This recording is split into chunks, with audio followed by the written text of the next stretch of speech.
Hello everyone, welcome to our YouTube channel exploring the quality. आज इस video में Covid के वेव 2 के बारे में देखेंगे कैसे कोविड का वेव 2 कितना डेंजरस है और कोविड के वेव 1 से कैसे अलग है। बात करें कोविड का सेकंड वर्जन, ये ज़्यादातर यंगर एज ग्रुप को अफेक्ट कर रहा है, जो कि बहुत 25 से 40 ईयर्स में है। डॉक्टरों का कहना है इसके पीछे दो रीज़न है। पहला, ये एज ग्रुप अभी तक वैक्सीनेट नहीं हुआ है, और दूसरा, ये एज ग्रुप के लोग अभी बहुत ज़्यादा रिलैक्स हो चुके हैं। बात करें इंडिया में, वर्ल्ड में सेकंड नंबर पर इंडिया में केसेस आ रहे हैं। यूएसए के बाद इंडिया सेकंड चल रहा है। इंडिया में बात करें, दिल्ली और महाराष्ट्र बहुत तेज़ी से ग्रो कर रहे हैं। दिल्ली में अभी कर्फ्यू लगे हैं। बात करें कोरोना का, ये सेकंड वर्जन होता क्या है और ये सेकंड स्ट्रेन से हम क्या समझते हैं। पहले बात करते हैं कोविड का स्ट्रक्चर की। तो कोविड का जो स्ट्रक्चर है वो कुछ इस प्रकार से है। यहाँ पर आपके प्रोटीन के स्पाइक्स लगे हैं। इसी स्पाइक्स की सहायता से वो हमारे सेल को डैमेज करता है और एंटर कर जाता है हमारी सेल में, और सेल में एंटर करके यहाँ पे रिप्लिकेट करने लगता है, यानी मल्टीपल कोविड सेल्स में चेंज हो जाता है हमारे सेल में इन स्पाइक्स के। इट मीन्स कि ये स्पाइक्स ही सबसे ज़्यादा डेंजरस है, क्योंकि अगर ये स्पाइक्स नहीं होंगे तो हमारा जो कोविड है वो भी हमारे सेल के अंदर एंटर नहीं कर पाएगा। बात करते हैं अंदर के जेनेटिक मटेरियल की, डेट इज़ आरएनए। कोविड के हमारी बॉडी के जो सेल्स होते हैं उसके अंदर डीएनए पाया जाता है, that is deoxy ribonucleic acid. पर कोविड के जो जेनेटिक मटेरियल की बात करें तो उसमें आरएनए पाया जाता है, राइबोक्सिलिक न्यूक्लिक एसिड। तो ये जो आरएनए, ये सिंगल हेलिकल स्ट्रक्चर होता है, यहाँ पर दिखा रखा है। तो अब ये बात करते हैं सेकंड स्ट्रेन से हम क्या समझते हैं, ये क्या होता है सेकंड स्ट्रेन और कोरोना का चेंज होना, और ये कैसे चेंज हो रहा है। तो जैसा कि आपको यहाँ पर स्ट्रिप्स दिख रही हैं कुछ, इन स्ट्रिप्स को हम जीन्स कहते हैं। जैसे ये CGAD, ये एक तरह का स्ट्रक्चर ऑर्डर में लगते हैं, जैसे साइटोसिन, ग्वेनिन, एडेनाइन, यूरेसिल। तो ये एक तरह का ऑर्डर है। और जब ये ऑर्डर चेंज हो जाए, मतलब मान लो ये A, G और CT यहाँ पर जुड़े थे, और जब ये चेंज हो जाए, मीन्स कि आपस में चेंज हो जाए, G ऊपर आ जाए, C ऊपर आ जाए और ये A नीचे आ जाए, तो इसको हम कोरोना का म्यूटेशन कहते हैं, डेट इज़ नया कोरोना, वो 2.0। अच्छा, इसके जीन्स के चेंज होने से क्या होगा, हमारा जो कोरोना का स्पाइक्स का जो प्रोटीन है ये भी चेंज होगा, और हमारे यहाँ पर जो कोरोना के लक्षण है वो भी चेंज होंगे।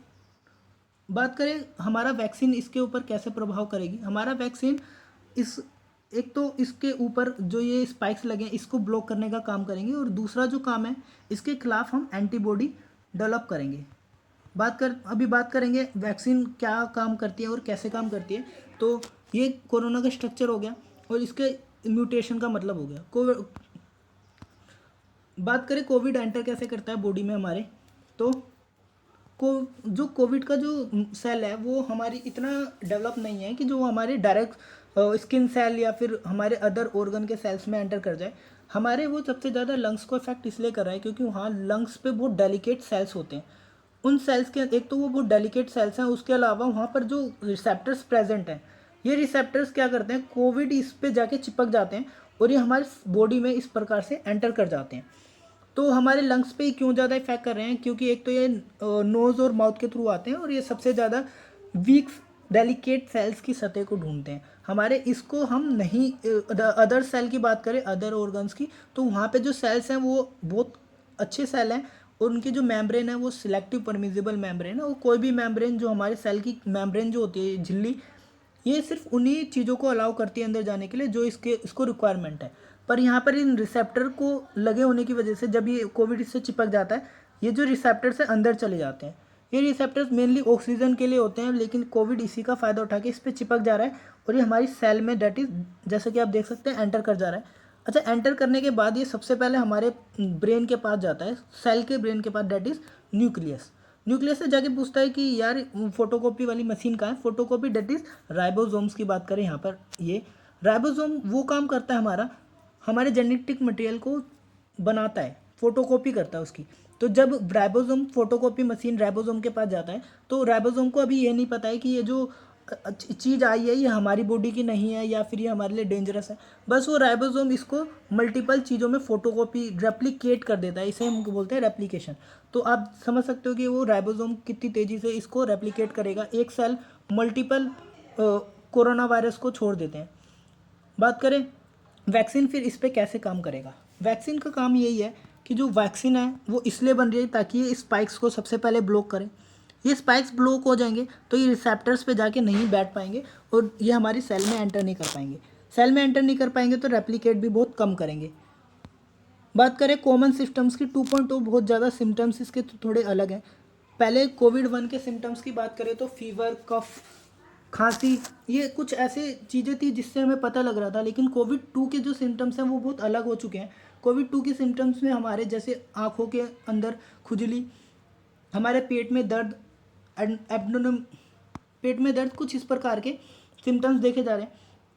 कोविड 1 में बात करें फ्लू, कफ, वीकनेस, एग्जॉशन, इस तरह की चीज़ें हमें देखने के लिए मिल रही थी। पर कोविड 2.0 में फीवर नहीं आ रहा है और अलग जो सिम्टम्स है वो देखने के लिए मिल रहे हैं। जैसे बात करें सबसे पहले जो अभी कॉमन सिम्टम्स है वो गैस्ट्रोनल इशूज़, गैस्ट्रोइंटेस्टाइनल इशू, ये पेट के दर्द को कहते हैं।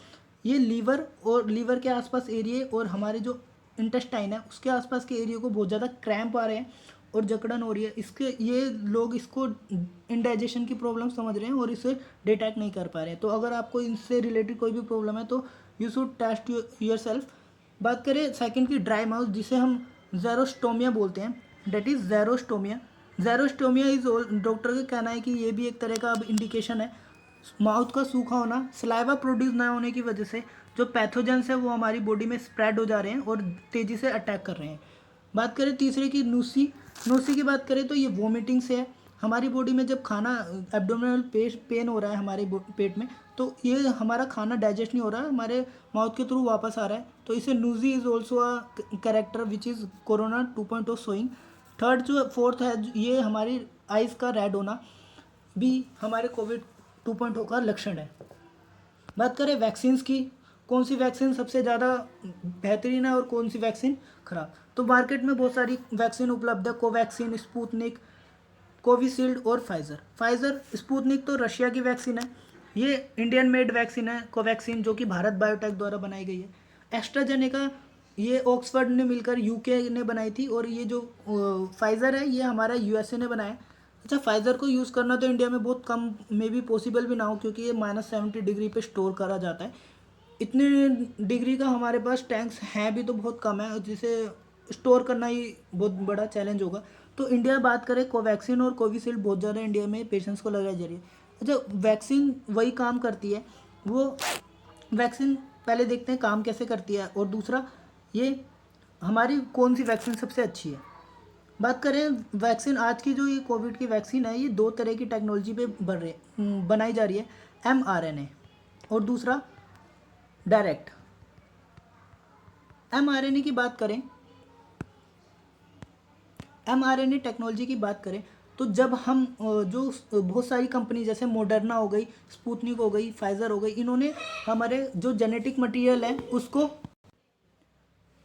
ये जो वैक्सीन्स हैं ये सारी वैक्सीन्स mRNA टेक्नोलॉजी पे वर्क कर रही हैं। mRNA का मतलब होता है ये जो हमारा जो मेन कोरोना है उसका डुप्लीकेट बना रहे हैं लैब में और हमारी बॉडी में इंजेक्ट कर रहे हैं। अच्छा, डुप्लीकेट बनाने से क्या होता है, हमारी बॉडी जो है उसमें जब डुप्लीकेट वायरस इंजेक्ट कर देते हैं तो हमारी बॉडी को पता चल जाता है और उसके खिलाफ एंटीबायोटिक सेल्स इम्यून सिस्टम बनाना तैयार कर देता है।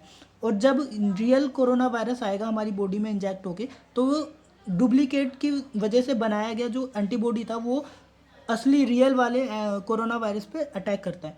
पर बात करें कोवैक्सीन की, तो कोवैक्सीन ने डुप्लीकेट वायरस को यूज़ नहीं करा है, यहाँ पर इन्होंने कोविड वायरस को ही बहुत ज़्यादा यूज़ करा है। कोविड जो वायरस है, मेन वायरस, उसको इन्होंने बहुत ज़्यादा वीक कर दिया है, उसकी सारी आरएनए वीकनेस घटा दी है, इतनी वीक कि वो हमारी बॉडी में कुछ नहीं हमारे लिए डेंजरस नहीं है।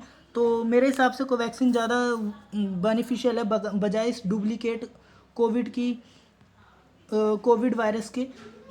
बात करें आगे, तो कोवैक्सीन की सबसे ज़्यादा प्रॉब्लम यही आ रही है कि क्या वैक्सीन के साइड इफ़ेक्ट्स क्या हैं। तो वैक्सीन्स के बहुत सारे कॉमन जो इफ़ेक्ट्स हैं जो अभी दौरान हमने देखे हैं, वो सबसे पहले पेन हो रहा है, स्वेलिंग, आर्म जहाँ पे जिस आर्म में इंजेक्शन लग रहा है वहाँ पर स्वेलिंग हो रही है, फीवर, टायर्डनेस, हेडेक। तो ये कॉमन सिम्टम्स देखने के लिए बहुत ज़्यादा मिल रहे हैं। क्या ये वैक्सीन्स बहुत ज़्यादा हमारे लिए बेनिफिट है? क्वेश्चन यही आता है कि जब सेकंड स्ट्रेन आ चुका है क्या ये बेनिफिट है? तो कोविड आंसर यही है कि जो ये वैक्सीन है ज़्यादातर उसकी स्पाइक्स को ख़त्म करने के लिए बनाया गया है। तो मे बी ये सेकंड स्ट्रेन को भी अफेक्ट करेगा, क्योंकि अभी तक जेनेटिक मटेरियल से उसके स्पाइक्स बहुत कम चेंज हुए हैं, तो ये पूरा पूरा चांसेस है कि इसका इफेक्ट करेगा। Thank you for watching this video.